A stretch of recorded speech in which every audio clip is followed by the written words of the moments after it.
I'm a millionaire who's been trading options for 5 years and I don't buy calls. But why? Aren't call options the best way to trade?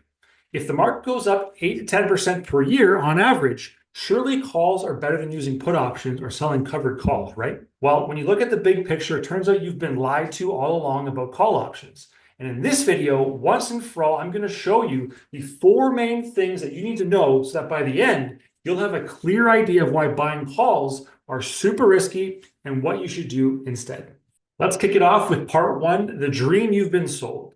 Buying calls is easy, and it's an easy way to make big bucks in the market. You buy stocks, the stock goes up, you generate cash. That's it. Super easy, right? Then why, when you do it, does the market stop moving up and you end up losing money? This happens time and time again. And what people don't tell you is that when you're buying call options, you have to get the direction absolutely 100% perfect. And what ends up happening to the majority of traders, especially new traders, when they go and buy these short expiration call options, they end up losing money.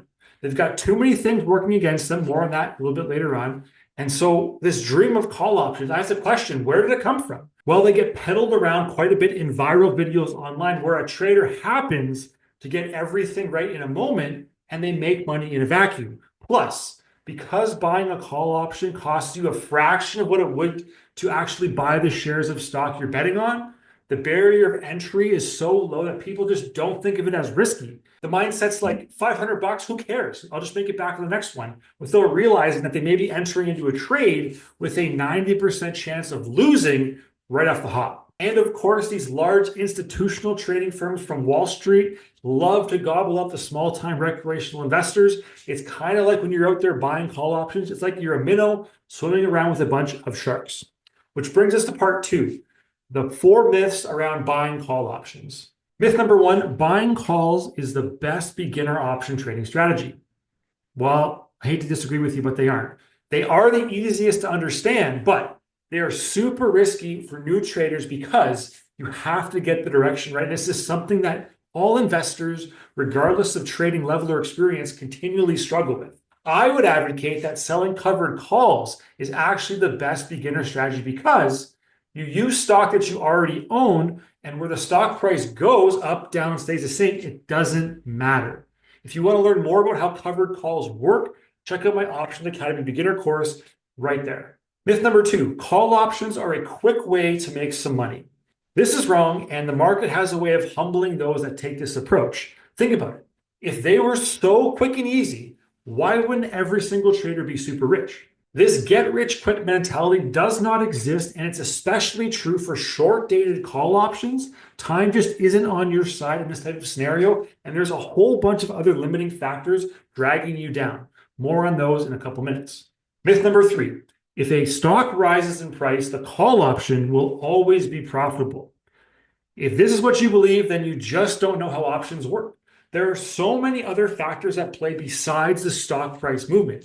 You may pick a stock that goes on a heater, and because of volatility and time decay, your little call option will still end up losing you money. It's not as simple as the talking heads online want you to believe. Stock going up doesn't always equal profits when it comes to call options. Myth number four, if you buy calls, your risk is limited to the price that you pay.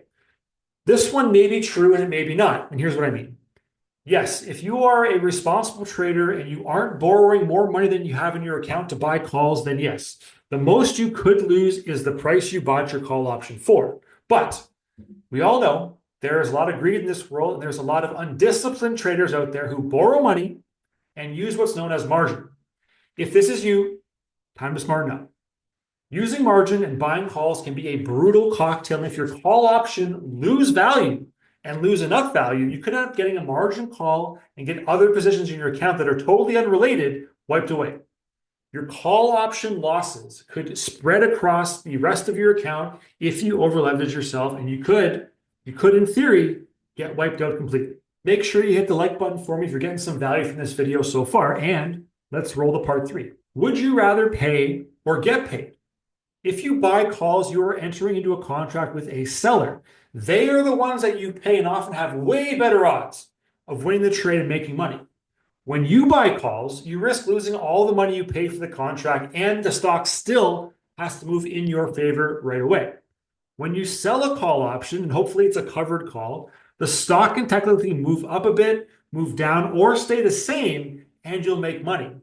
The only scenario where you'd lose as a covered call seller or as the seller in this scenario is if the stock went up really, really fast. And then, yes, the call buyer would be the big winner overall if that happened. But also consider, as I mentioned earlier, there are other forces working against you as a call option buyer. Time decay is chipping away each day, bit by bit, at your overall profit and working against you. And volatility crush is a real thing. And if varying levels of volatility enter the fray, you could get your profit wiped away with a volatility move, which you can't really control as an option trader. There are just so many more forces for you to deal with as a call option buyer. It's kind of like trying to swim against an ocean tide. If you go against the tide, it'll just wear you down and eventually you're going to get swept away. I'd rather get paid, go with the flow while increasing my chances of making money, which brings us to part 4. Is buying a call option a good idea? And I want to make sure nobody misunderstands me. I'm not against buying call options ever. I will use them sporadically when I'm super confident that a positive move is coming, but it is rare because making a prediction on the market is very hard to do. What I'm really against is traders starting out blindly buying call options because they've been told this is the easiest and best way to do it, and they don't do any research into it for themselves. So here are 5 questions that I ask myself before I consider buying a call option. Number 1, what stage is the underlying stock in? So the stock we're going to buy the call option on, what is it doing price-wise? Is it basing, where it's kind of just flatlining slowly across? Is it rising or advancing higher, which would be kind of ideal in most scenarios? Is it topping out or about to kind of lose momentum and kind of come off a cliff? Or is it actually falling right now, coming down lower? Number 2, would I feel more comfortable just buying the shares of stock outright versus using a call option?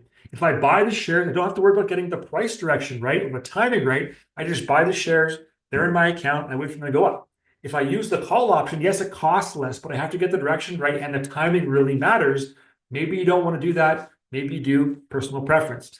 Number 3, do I understand how far out of an expiration date I should target so that time decay does not cut into my gains? Typically, time decay or theta works quickest within that kind of 30 to 45 day window. So when I'm looking to buy my call options, again, which is very sporadic, I'm trying to go outside of that zone so that theta decay isn't taking a good chunk of my gains each and every day. Number 4, where is the stock market's volatility at? Where is the underlying stock's volatility at? And is there any upcoming dates that could really move the volatility for this stock or the market up and down? What I want to avoid here is any kind of opportunity like earnings dates, an interest rate hike announcement, any kind of thing to do with an election or kind of geopolitical event.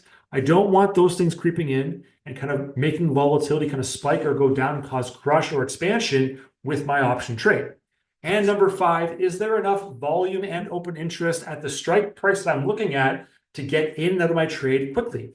If volume and open interest are very, very low, this could make it very difficult to get into my position and out of my position when I want to close it. There could be things like slippage where I'm not going to get my bid ask filled right away, and I'm going to have to lose a few more bucks when I try to close up my trade or potentially open it.